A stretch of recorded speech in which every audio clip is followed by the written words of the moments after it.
दोस्तों, आज हम आपके लिए एक ऐसा दिल दहला देने वाला वाकया लेकर आए हैं जिसे सुनकर आपके रोंगटे खड़े हो जाएंगे।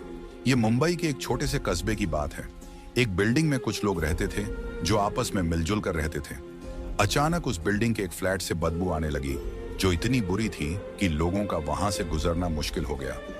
जब भी लोग काम से घर वापस आते या महिलाएं घर से निकलती तो उस बदबू से बचने के लिए अपनी नाक पर रूमाल रखकर ही गुजरती थीं।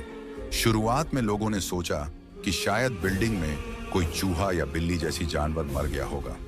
लोगों ने अपने अपने घरों की पूरी तरह से तलाशी ली, लेकिन कुछ भी हाथ नहीं आया। जैसे जैसे दिन बीतते गए, बदबू और ज्यादा बढ़ती गई। फिर धीरे धीरे सबको यह एहसास हुआ कि यह किसी जानवर की नहीं, बल्कि किसी इंसान की लाश की बदबू है। यह सुनकर सबकी आंखें फटी की फटी रह गईं। लेकिन आखिर मामला क्या था? उस बिल्डिंग के फ्लैट से इंसानी लाश जैसी बदबू क्यों आ रही थी? आखिर ऐसा क्या हादसा हुआ था जिसने सबको हिलाकर रख दिया? उस बिल्डिंग में 4 अपार्टमेंट थे, 701, 702, 703 और 704। अब लोग सोच में पड़ गए कि आखिर माजरा क्या है। 701 वाले ने 702 वाले से पूछा और इसी तरह सभी आपस में पूछताछ करने लगे। फिर सभी ने मिलकर 704 वाले फ्लैट में रहने वाले व्यक्ति से बात करने का फैसला किया। जब सब वहां पहुंचे तो उस व्यक्ति ने दरवाजा खोलने से मना कर दिया। शुरुआत में लोगों ने इस बात पर ज्यादा ध्यान नहीं दिया, लेकिन बाद में सबको यह महसूस हुआ कि जितनी भी बदबू आ रही थी वह सब उसी फ्लैट से आ रही थी। जब लोगों ने लगातार दरवाजा खटखटाया और काफी कोशिश की, फिर भी कोई जवाब नहीं मिला। अचानक से उसी कमरे से बदबू की जगह खुशबू आने लगी। इससे सबको यह एहसास हुआ कि कमरे के अंदर जो भी व्यक्ति है उसने अभी अभी रूम फ्रेशनर का इस्तेमाल किया है। लोग तुरंत नीचे आ गए और बिल्डिंग के मैनेजर से बात की। उन्होंने कहा, सर, हमारे फ्लैट्स में बहुत ज्यादा बदबू आ रही है, कृपया इसका कुछ समाधान निकालिए। लेकिन मैनेजर ने इस बात पर ज्यादा ध्यान नहीं दिया और समय बीतता गया। जैसे जैसे बदबू बढ़ती गई, लोगों ने यह ठान लिया कि वे उस कमरे में रहने वाले व्यक्ति से बात करके ही रहेंगे और उसे अपने फ्लैट की सफाई करने के लिए कहेंगे। उस फ्लैट में जलील नाम का एक आदमी रहता था। जब दूसरे अपार्टमेंट का एक व्यक्ति उसके कमरे के बाहर खड़ा कुछ सोच रहा था, तभी जलील कमरे से बाहर आया। उसके सामने खड़ा शख्स जलील को देखकर कहने लगा, तुम्हारे अपार्टमेंट से बहुत ज्यादा बदबू आ रही है और इस बदबू की वजह से हमारे 7वें माले पर खड़ा होना भी मुश्किल हो गया है। तुम्हें अपने कमरे की सफाई कर लेनी चाहिए। हो सकता है तुम्हारे कमरे में कोई जानवर मर गया हो। जलील ने जवाब दिया, अच्छा, बदबू आ रही है। मुझे तो कोई बदबू महसूस नहीं हुई और इस बारे में मुझे कुछ पता भी नहीं था। खैर, जब मैं शाम को काम से लौटूंगा तब सफाई कर लूंगा। इतना कहकर जलील वहां से तुरंत निकल गया। वह आदमी वहीं खड़ा सोचने लगा, हम लोग बाहर खड़े होकर इतनी बदबू से परेशान हो रहे हैं और यह शख्स अपने कमरे में रहते हुए इस बदबू के साथ कैसे जी रहा है। वह आदमी जल्द ही बिल्डिंग के बाकी लोगों के पास गया और उन्हें बताया कि जलील की हरकतें उसे ठीक नहीं लग रही थीं। सब लोग मिलकर बिल्डिंग के मैनेजर के पास गए और इस मामले पर चर्चा की। तब उन्हें याद आया कि दिल्ली में कुछ दिन पहले ऐसा ही एक मामला हुआ था, जहां एक व्यक्ति ने एक लड़की की बेरहमी से हत्या कर दी थी और उसके टुकड़े करके फ्रिज में रख दिए थे। अब उन्हें शक होने लगा कि कहीं ऐसा ही कुछ 704 नंबर के कमरे में न हो रहा हो। 704 में रहने वाला जलील और उसकी पत्नी बाकी लोगों से अलग थलग रहते थे। उस बिल्डिंग के बाकी फ्लैट्स में लोग आपस में काफी मिलजुल कर रहते थे, लेकिन जलील हमेशा चुपचाप रहता था और सिर्फ अपने काम से काम रखता था। उसकी पत्नी भी किसी से ज्यादा घुलती मिलती नहीं थी, बस चुपचाप रहती थी। लोगों ने सोचा कि शायद उनके कमरे में कोई बड़ी समस्या चल रही हो। जब कोई समाधान नहीं मिला तो सबने मिलकर पुलिस को कॉल कर दिया। पुलिस आई और बिल्डिंग के मैनेजर ने उन्हें 704 नंबर के फ्लैट के बाहर ले जाकर बदबू के बारे में बताया। पुलिस वालों ने बदबू को महसूस करते ही अंदाजा लगा लिया कि कुछ तो गड़बड़ है, क्योंकि ऐसे मामले उन्होंने पहले भी देखे थे। पुलिस ने वहां खड़े लोगों की मदद से दरवाजा तोड़ दिया। जैसे ही दरवाजा टूटा, अंदर से इतनी तेज बदबू आई कि सबके रोंगटे खड़े हो गए और लोग कक्ष से पीछे की ओर भागने लगे। बदबू इतनी ज्यादा थी कि सहन करना मुश्किल हो गया। पुलिस ने मास्क लगाकर फिर से कोशिश की और कमरे के अंदर घुसी। कमरे में घुसते ही पुलिस ने देखा कि जमीन पर लकड़ी काटने वाली आरी पड़ी हुई थी। यह देखकर पुलिस को शक हुआ। सबसे पहले पुलिस वाले बेडरूम में गए, फिर बाथरूम की जांच की, लेकिन वहां कुछ नहीं मिला। इसके बाद उन्होंने फ्रिज की ओर देखा, क्योंकि उन्हें शक था कि दिल्ली वाली घटना यहां भी दोहराई गई होगी, लेकिन फ्रिज में कुछ नहीं मिला। फिर पुलिस वाले किचन में पहुंचे। किचन में जो उन्होंने देखा, उससे उन्हें सारी स्थिति समझ में आ गई। किचन में 2 बाल्टियां और एक टब रखा हुआ था, जिनमें खून भरा हुआ था। खून के साथ उन बाल्टियों में छोटे छोटे मांस के टुकड़े भी थे, लेकिन अभी भी यह साफ नहीं हो पाया था कि यह मांस के टुकड़े किसी जानवर के हैं या इंसान के। उनमें से कई लोग यह सोच रहे थे कि यहां जरूर कुछ गलत हो रहा है। कुछ ने तो यह भी अंदाजा लगाया कि शायद ये लोग कसाई हैं और यह जो सारे टुकड़े हैं ये किसी जानवर के हैं। लेकिन थोड़ी देर बाद उनकी यह सोच बदल गई, जब उन्होंने एक बाल्टी में एक मानव टांग देखी। उसके अलावा वहां और भी छोटे छोटे मांस के टुकड़े थे। पुलिस ने और गहराई से जांच की और पाया कि रसोई में एक प्रेशर कुकर भी है जो ढका हुआ था।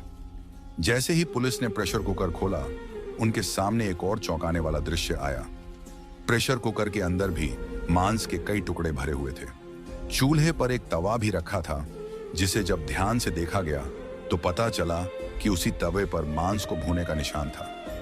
पुलिस के मन में सवाल उठ रहे थे कि आखिर वह इंसान कौन था जिसे इस तरह से मार दिया गया। इसी बीच पुलिस को एक कटी हुई चूड़ी मिली जो किसी महिला की थी।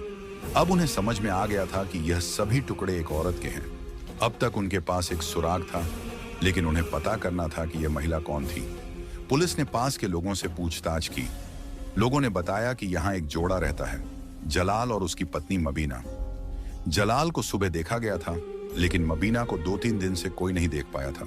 अब पुलिस को शक था कि शायद यह मबीना ही है, लेकिन सच क्या था यह जलाल ही बता सकता था। पुलिस ने तय किया कि उन्हें जलाल को पकड़ना होगा, लेकिन एक समस्या थी।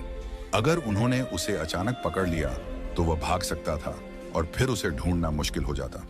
इसीलिए पुलिस ने योजना बनाई कि वे 2 पुलिसकर्मियों को सिविल कपड़ों में बिल्डिंग के अंदर छोड़ देंगे, जबकि बाकी लोग बाहर उसके आने का इंतजार करेंगे।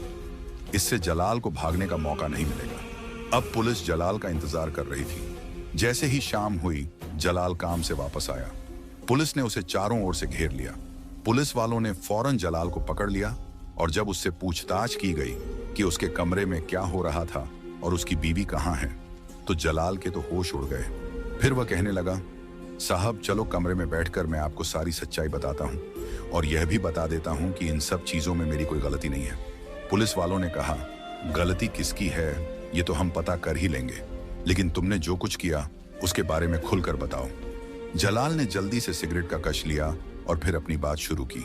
उसने बताया, मैं एक छोटे से घर में अपने माँ बाप के साथ रहता था और मेहनत मजदूरी करता था।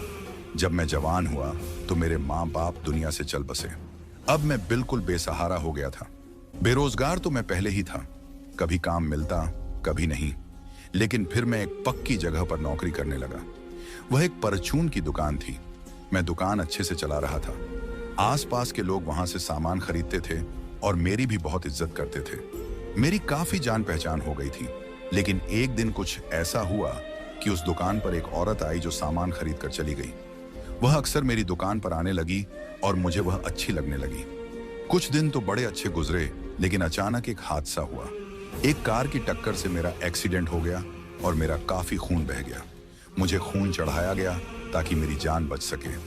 अल्हम्दुलिल्लाह मैं ठीक हो गया, लेकिन कुछ महीनों बाद फिर से बीमार पड़ गया। जब मैंने अस्पताल जाकर अपने टेस्ट कराए तो मुझे पता चला कि मुझे कैंसर हो गया है। मैंने और टेस्ट करवाए और अंदाजा हुआ कि जिस खून से मेरी जान बचाई गई थी उसी की वजह से मुझे यह बीमारी हुई। मैंने इलाज करवाना शुरू किया और फिर से अपने काम पर लौट आया। उसी दुकान पर फिर से मेरी मुलाकात उसी लड़की से हुई जिसका नाम मबीना था। अब हम दोनों एक दूसरे के और भी करीब आ गए थे, क्योंकि अब दोस्ती प्यार और प्यार के बाद शादी में बदलने वाली थी। और फिर वह दिन आ गया जब हमने शादी कर ली। हम दोनों एक अच्छी जिंदगी बिता रहे थे, लेकिन अब खर्चे काफी बढ़ चुके थे। पहले तो मैं अकेला था, अब बीवी आ चुकी थी। मैंने अपना छोटा सा मकान किराए पर दे रखा था, जहां से मुझे 35,000 महीना किराया मिल रहा था। खुद मैं एक फ्लैट में कम किराए पर रहने लग गया, जहां मेरा खर्चा सिर्फ 10,000 आता था। इस तरह मेरे पास 25,000 रुपए सीधा बचने लग गए। दूसरी तरफ मैं परचून की दुकान पर नौकरी भी कर रहा था, जिससे हमारा गुजारा अच्छी तरह चल रहा था। मेरी बीवी शादी से पहले अपने चाचा के साथ रहती थी, क्योंकि उसके माता पिता के बीच लड़ाई झगड़े चल रहे थे।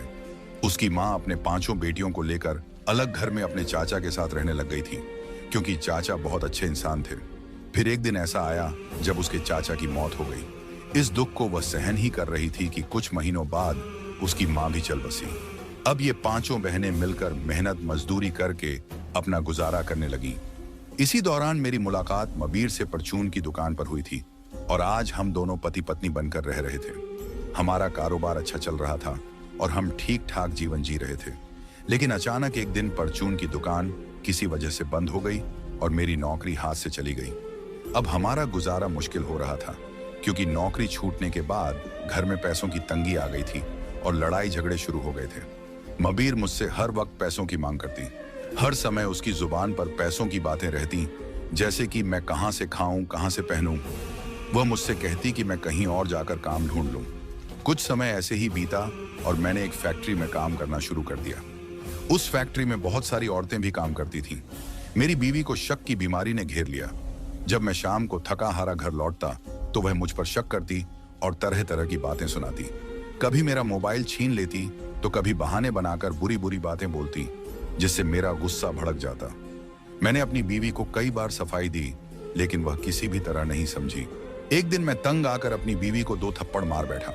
उसने रो रो कर पूरे घर को सर पर उठा लिया। जैसे तैसे करके मैं काम पर निकल गया।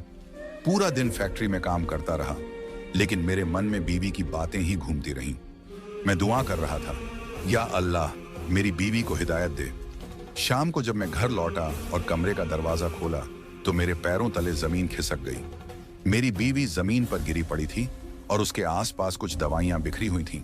मैंने भागकर उसे उठाया तो उसके मुंह से झाग निकल रहा था और उसकी सांसें नहीं चल रही थीं। मेरी बीवी इस दुनिया से जा चुकी थी। उसने जहर खा लिया था। पुलिस ने मुझसे पूछा, अगर तेरी बीवी ने जहर खा लिया था तो तूने पुलिस में शिकायत क्यों नहीं की? मैंने डरते हुए जवाब दिया, मुझे डर था कि पुलिस मुझे ही दोषी ठहराएगी और जेल भेज देगी, क्योंकि गलती तो मेरी बीवी की थी और मैं बलि का बकरा बन जाता। इसीलिए मैंने आप लोगों को कुछ नहीं बताया। मैंने सोचा कि क्यों ना मैं उसकी लाश को ठिकाने लगा दूं, लेकिन पूरी लाश को ऐसे ही बाहर ले जाना मुश्किल था, क्योंकि मैं 7वीं मंजिल पर रहता था। अगर मैं लाश को बाहर ले जाता तो कोई ना कोई मुझे देख लेता और सवाल करता कि तू यह क्या कर रहा है। तब मैं उन्हें क्या बताता? फिर मैंने फैसला किया कि बीवी की लाश के छोटे छोटे टुकड़े कर दूंगा और उन्हें ठिकाने लगा दूंगा। सबसे पहले मैं शहर जाकर कुछ औजार खरीद लाया, जैसे कि हथौड़ा, आरी, लकड़ी काटने वाली कट्टर और कुछ और सामान। फिर मैं घर लौट आया और बीवी की लाश के छोटे छोटे टुकड़े करने लगा। लेकिन मुझे पता था कि मैं यह काम बहुत जल्दी नहीं कर पाऊंगा और थोड़े ही समय में लाश सड़ने लगेगी और बदबू आने लगेगी, क्योंकि इंसान की लाश की बदबू जानवर की लाश से कहीं ज्यादा भयानक होती है। ये बात मुझे अच्छे से पता थी। तब मैंने सोचा कि इस बदबू को खत्म करने का एक ही तरीका है। मैंने एक प्रेशर कुकर लिया और बीवी की लाश के कुछ टुकड़े उसमें डालकर उबालने लगा। उबालने के बाद मैं उन्हें तवे पर फ्राई कर लेता था। मेरा प्रेशर कुकर में उबालने का मकसद था कि टुकड़ों के अंदर से कोई बदबू बाहर ना आए और तवे पर फ्राई करने से पूरी तरह से बदबू खत्म हो जाती थी। ऐसा करने से बदबू कम हो गई थी।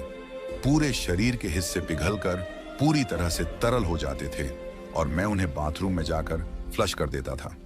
जो मांस के टुकड़े बच जाते उन्हें मैं एक प्लास्टिक बैग में डालता और जब काम पर जाता तो उन्हें अपने साथ ले जाता। मैं सुबह सुबह सबसे पहले उठकर काम पर निकल जाता था, ताकि लोग मुझे देख ना पाएं।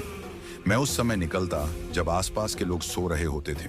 फिर मैं इन छोटे छोटे टुकड़ों को बाहर फेंक देता, जहां कुत्ते होते थे, और वे इन टुकड़ों को खा लेते थे। इस सोसाइटी में रहने वाले सभी लोग इस बात से हैरान थे कि ये कुत्ते हर रोज हमारे ही इंतजार में क्यों रहते हैं कि कोई इन्हें खाने को कुछ देगा। जब लोग कुत्तों को रोटियां डालते तो कुत्ते उन्हें सूंघते तक नहीं थे। लोग परेशान थे कि आखिर माजरा क्या है। असल में मैं अपनी बीवी के छोटे छोटे टुकड़े कर उन्हें उबाल कर और तवे पर फ्राई करके कुत्तों को खिला देता था। जब कुत्तों का पेट गोश्त से भर जाता तो उन्हें और कुछ क्यों चाहिए होता। पुलिस वाले जलील की बातें सुन सुनकर दंग थे। उन्हें उसकी बातों पर जरा भी यकीन नहीं हो रहा था।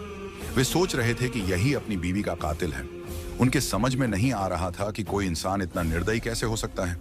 पुलिस को पूरा यकीन था कि जलील ने ही अपनी बीवी को मारा है और अब खुद को बचाने के लिए झूठी कहानियां बना रहा है। पुलिस ने सोचा कि अब इस लाश का पोस्टमार्टम कराया जाए, लेकिन पोस्टमार्टम किसका किया जाए? जलील ने तो पहले ही अपनी बीवी के शरीर के बाकी हिस्सों को कुत्तों को खिला दिया था। सिर्फ एक टांग ही बची थी। पुलिस ने अब घर की पूरी तलाशी शुरू कर दी ताकि कोई और हिस्सा मिल सके जिससे पोस्टमार्टम करवाया जा सके। पुलिस जलील से लगातार पूछताछ कर रही थी और उसकी काफी पिटाई भी हो चुकी थी, लेकिन जलील अब भी अपनी गलती मानने के लिए तैयार नहीं था। जलील ने पुलिस के हर सवाल का जवाब बड़ी चालाकी से दिया, लेकिन पुलिस को यकीन हो गया था कि उसने अपनी बीवी का कत्ल किया है। पूरे मोहल्ले में यह खबर आग की तरह फैल गई थी कि जलील ने अपनी बीवी के साथ कुछ ऐसा किया है जिसकी कल्पना कोई नहीं कर सकता था।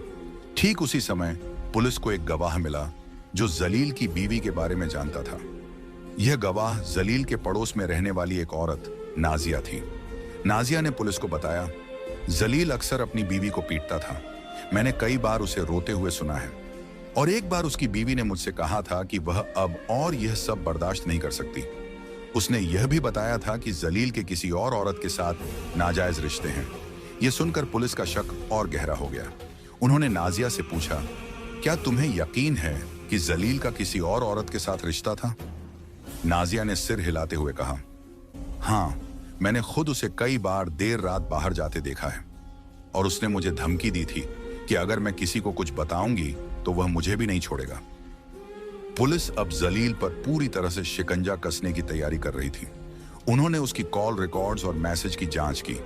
वहां उन्हें एक नंबर मिला जिससे वह अक्सर बात करता था। यह नंबर एक लड़की का था जिसका नाम शबाना था। पुलिस ने तुरंत शबाना को हिरासत में लिया। शबाना ने कबूल किया कि वह जलील के साथ रिश्ते में थी और जलील उससे शादी करना चाहता था। उसने यह भी बताया कि जलील अपनी बीवी को तलाक देना चाहता था, लेकिन उसकी बीवी राजी नहीं थी। वह बार बार कहती थी कि अगर जलील ने उसे छोड़ा तो वह खुद को मार लेगी, लेकिन मुझे नहीं पता था कि वह वाकई ऐसा करेगी, शबाना ने डरते हुए कहा। अब पुलिस ने जलील से सख्ती से पूछताछ शुरू की। पिटाई के बाद जलील ने आखिरकार सच उगल दिया। उसने कहा, हाँ, मैं शबाना से प्यार करता था, लेकिन मेरी बीवी बार बार मुझे धमकी देती थी कि वह खुदकुशी कर लेगी। उस दिन जब मैंने उसे थप्पड़ मारा तो उसने मुझसे कहा कि अब वह मेरी जिंदगी से हमेशा के लिए चली जाएगी। मैंने सोचा था कि वह मजाक कर रही है, लेकिन जब मैं शाम को घर लौटा तो उसने सच में अपनी जान ले ली थी। पुलिस अधिकारी ने पूछा, तो तूने उसकी लाश को टुकड़ों में क्यों बांटा? जलील ने कांपते हुए जवाब दिया, मुझे डर था कि अगर किसी को पता चला कि उसने खुदकुशी की है तो लोग मुझे दोषी ठहराएंगे, इसलिए मैंने उसकी लाश को ठिकाने लगाने का फैसला किया। लेकिन पुलिस को यह कहानी अधूरी लगी। उन्होंने जांच आगे बढ़ाई और जलील के घर की दीवारों और फर्श से खून के धब्बे इकट्ठा की। यह खून एक तेज धार वाले हथियार से कटने का सबूत दे रहा था। पोस्टमार्टम रिपोर्ट से पता चला कि जलील की बीवी की मौत जहर खाने से नहीं बल्कि गला काटने से हुई थी। पुलिस ने जलील से कहा, तू झूठ बोल रहा है, तेरी बीवी ने खुदकुशी नहीं की थी, तूने उसका कत्ल किया है। जलील अब पूरी तरह टूट गया और उसने कबूल कर लिया। उसने कहा, हाँ, मैंने उसे मारा। वह बार बार मुझे ताने देती थी, मुझे नीचा दिखाती थी, और जब उसने शबाना के बारे में जान लिया तो उसने मुझे घर से निकालने की धमकी दी। गुस्से में आकर मैंने उसका गला काट दिया। जलील को गिरफ्तार कर लिया गया। अदालत में उसे अपने गुनाहों की सजा मिली। जज ने कहा, तेरा गुनाह माफ करने लायक नहीं है। तूने न सिर्फ अपनी बीवी का कत्ल किया बल्कि उसके शरीर के साथ जो किया वह इंसानियत के खिलाफ है। जलील को उम्र कैद की सजा सुनाई गई। शबाना को भी अदालत ने सह आरोपी बनाया और उसे साजिश रचने के लिए दोषी ठहराया।